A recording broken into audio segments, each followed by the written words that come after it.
Tanzania is an LIDC, a low-income developing country that has tried to improve its food security over the last 50 years. Tanzania is a country to the east of Africa here, bordering the Indian Ocean, and it has Kenya to the north of it. It's got 51 million people, and its capital city Dar es Salaam has 5 million people. It is described as serious according to the Global Hunger Index, having the rank of 89th out of 116 countries, and on the Global Food Security Index, its rank is 98th out of 109. So it has problems providing sufficient food for its people.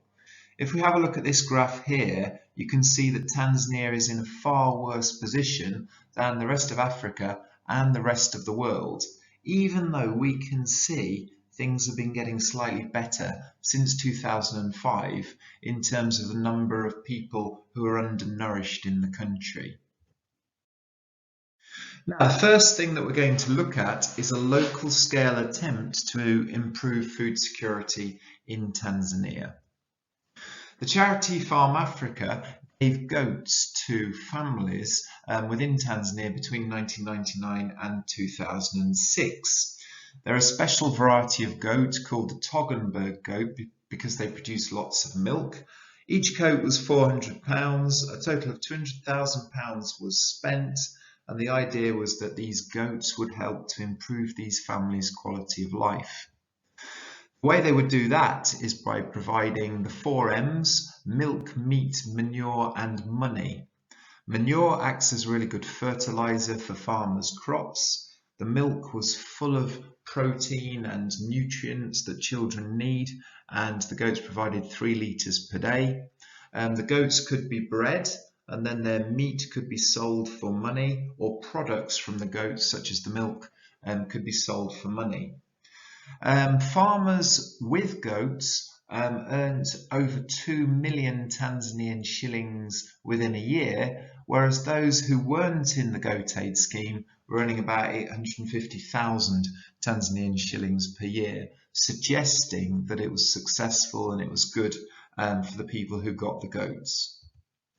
Disadvantages, however: goats need a lot of water, and in Tanzania it's a scarce resource. Vet's bills can be very expensive if the goats become ill.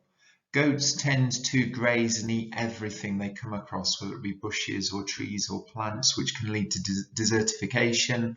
And also, it was a small-scale project. Has it really helped improve Tanzania's food security? So a little summary for Goat Aid: it's helped some villagers in certain villages to improve their wealth and quality of life. It's not made the whole of Tanzania food secure. Now, the next example we're going to look at is a past national scale attempt to achieve food security. There were terrible droughts during the 1970s, and Tanzania was unable to grow sufficient food to look after its people during these droughts.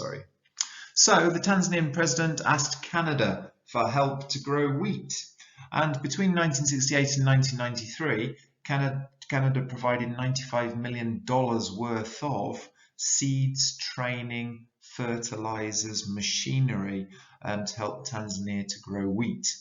Wheat was planted over a massive area, the equivalent of 30,000 football pitches. This is the same size as the whole of the city of Birmingham in England. Advantages: well, there was definitely more food grown. It provided 60% of all Tanzania's wheat, and in the 1992 drought, Tanzania did not have to rely on overseas aid. Also, some Tanzanians learned skills. For example, 150 Tanzanians were trained in being mechanics, and 400 were trained in being wheat farmers. Transport was improved within the country, such as road, rail links and electricity connections. However, there were lots of disadvantages. Up to 40,000 of local tribes within the area were moved off their land to make way for the wheat, and there were stories of Barabaig villages being burnt down, people being raped, people being thrown in prison if they didn't move. Only a few jobs were created. This was ironic. Most Tanzanians eat maize and cannot even afford bread made from wheat. So they wondered whether a low-cost maize being grown would have been a better alternative. And then finally, Canada provided machinery such as tractors, but the Tanzanians couldn't afford to run them, maintain them, pay for their fuel. So many were just left in the fields rusting. So overall, the Tanzania-Canadian wheat program did increase food production, but it wasn't socially sustainable, and also it was not economically sustainable. Our final case study is to see what is happening in Tanzania now. What they're doing now is they've got a whole strip of the country going from east to west, known as the Southern Agricultural Growth Corridor of Tanzania, or the SAGCOT. This is an area of very fertile soil. It's got road links and rail links going through it, joining up with Dar es Salaam port to the very east of Tanzania. What's happening? Well, the Tanzanian government, foreign governments, aid agencies and companies are investing millions of dollars in this strip of land, putting roads, railways and good watering systems in the area to water the crops.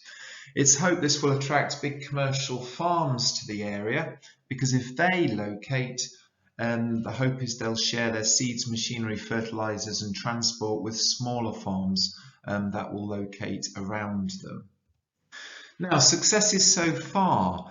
Central Farm in the Kilombero plantation has doubled its rice yield, and because of the fertilizers and watering systems, rice fields are being reported as being much higher than in the past. Other countries are providing money. China's provided $39 million for improving the railway system.